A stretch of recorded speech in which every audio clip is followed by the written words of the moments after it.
आंदोलन कर सरकार 24 वर्ष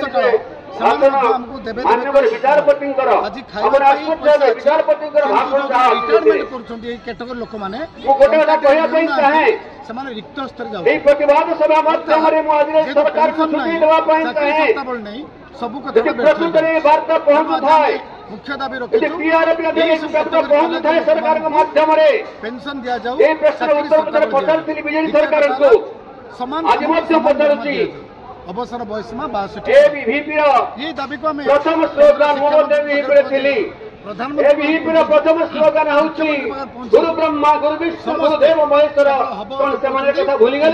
कार्यकारी तेणु आज जो मान्यवादी प्रथम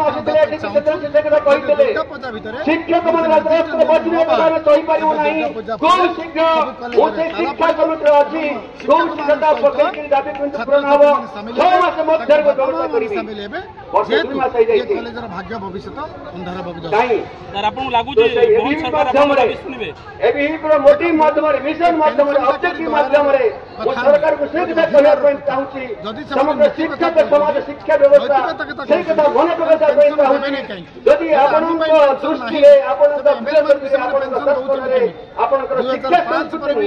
शिक्षा पेंशन पाँच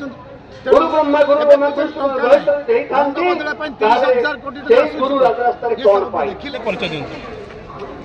I am Dr. Suvan Vera, HOD in Political Science Degree College.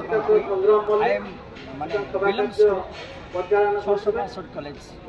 आज्ञा सर कौन आपणकर गोटे दाबी अच्छी आपड़ जो राजरास्तार जो मैंने मनीष को मनीष या कारखाना आप मनीष गढ़ती कि राजरास्ता कहीं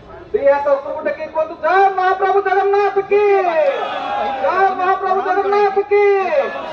महाप्रभु जगन्नाथ की बोलो भाई आगे बढ़ो हम तुम्हारा साथ है भाई आगे बढ़ो हम तुम्हारे साथ है भाई गगन भाई आगे बढ़ो हम तुम्हारा साथ है रत्ना आगे बढ़ो हम तुम्हारा साथ है तपन भाई आगे बढ़ो हम तुम्हारा साथ है गुरु आज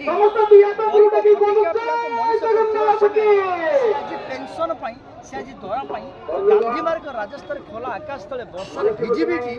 भिखारी भाई दाबी कर कि प्रकार गणतंत्र जोड़हस्त प्रणाम चाहे